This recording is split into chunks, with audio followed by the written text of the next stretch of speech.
কেন কেন আমি আমার সর্বশক্তি দিয়েও বামদেবকে স্থানচ্যুত করতে পারছি না? কেন?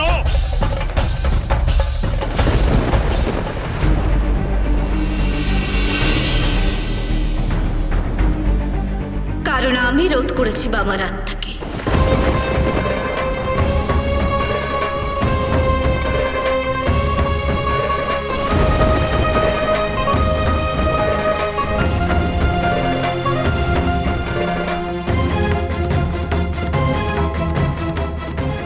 ওকে আপনি জমালয়ে নিয়ে যেতে পারবেন না ধর্মরাজ। প্রণাম দেবী তারা। কেন কেন পারবো না? রানী অন্নদাকে বাঁচাতে স্বেচ্ছায় নিজের প্রাণ আহুতি দিয়েছেন বামদেব। আপনি ধর্মরাজ, আপনার কাছ থেকে আমরা ন্যায় বিচার আশা করি। জীবন মৃত্যু সব ঠিক হয় মহাকালের নিয়মে। মৃত্যুর পর মৃত আত্মার বিচার করার দায়িত্ব আপনার। কিন্তু কার কখন মৃত্যু হবে তা ঠিক করে মহাকাল। আর মহাকালী রূপে কালকে ধারণ করে থাকি আমি। আমার হিসাবে এখনো অন্নদার বেঁচে থাকার কথা, এবং বামদেবের একই নিয়মে।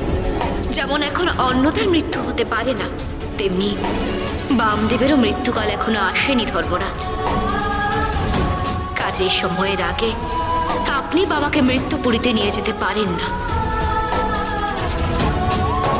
তাই ধর্মরাজ, বামদেবের আত্মা যে ওর দেহে আপনাকে ফিরিয়ে দিতে হবে। আপনার কথায় যুক্তি আছে দেবী তারা। বেশ, আমি বামদেবকে ফিরিয়ে দিলাম। যখন সময় আসবে তখন আমি আবার আসবো ওকে নিয়ে যেতে। ধর্মরাজ, আমার বাবা সিদ্ধ সাধক। যখন ওর এই জগৎ ছেড়ে যাওয়ার সময় হবে তখন আপনাকে কষ্ট করতে হবে না ধর্মরাজ।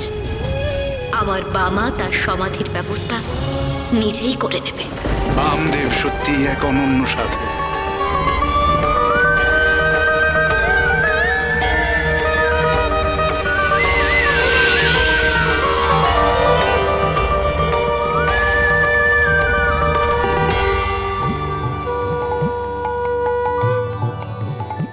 নাটোরের রানী অন্নদা সুন্দরীর জন্য বামদেবের এই আত্মাহুতি চিরস্মরণীয় হয়ে থাকে।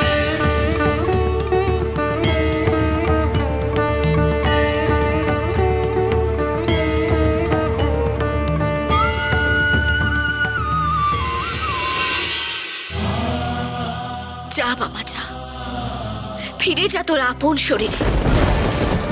জেগে ওঠ, ওই শয়তানদের শায়েস্তা কর। যা বাবা। বড়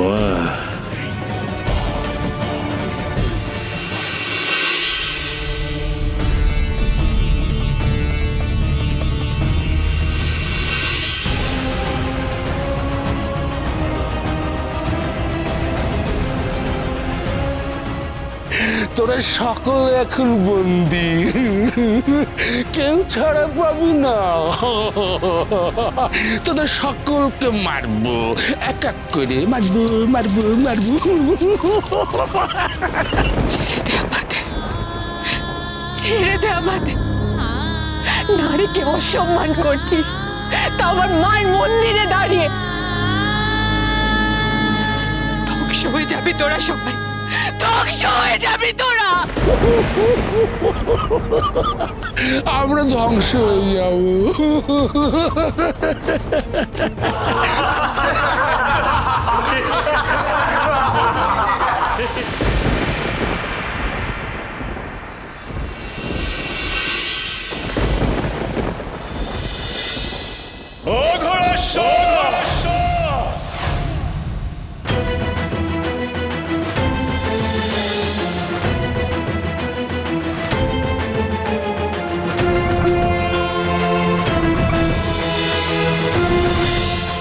জয় বামদেব ঠাকুরের জয়।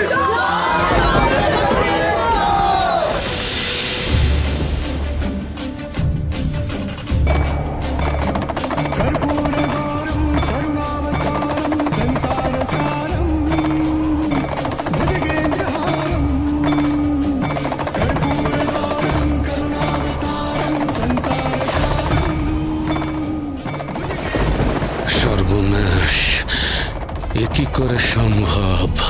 শুধু জীবিতই নয়, স্বয়ং দেবাদিদেব মহাদেবের রূপ ধারণ করেছে বামদেব। দূর হয়ে যা শয়তানের দল, দূর হয়ে যা।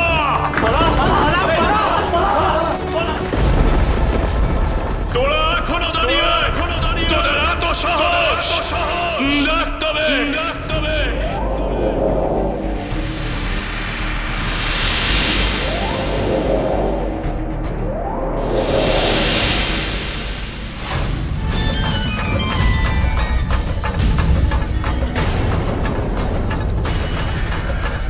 আমাদের আমাদের বিপদ আসন্ন।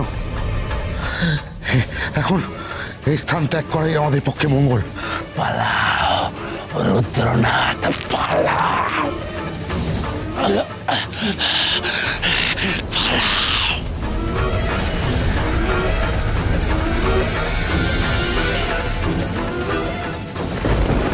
জয় বামদেব ঠাকুরের জয়, জয় মা তারার জয়।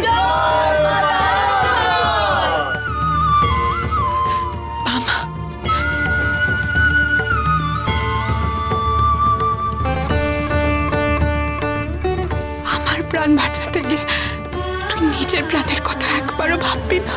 এছাড়া যে আর কোনো উপায় ছিল না গো অন্নদা দিদি। আর মৃত্যুবরণ তো আমি করেই নিয়েছিলাম গো, কিন্তু কিন্তু বড় মা আমাকে ফিরিয়ে দিল।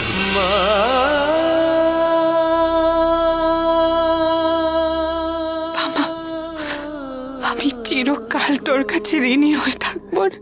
আমার কাছে নয় গো অন্নদা দিদি, তুমি, আমি, আমরা সবাই যে বড় মার কাছে ঋণী, মা তারার কাছে ঋণী গো।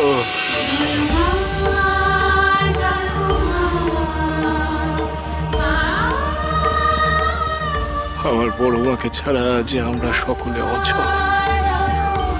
চিরটাকাল মায়ের আদেশ আমরা অক্ষরে অক্ষরে পালন করে চলব, আর চিরটাকাল ওই অঘোরেশ্বরের মতন শয়তানদের ঠিক এমনই ভাবে আমরা প্রতিহত করব গো।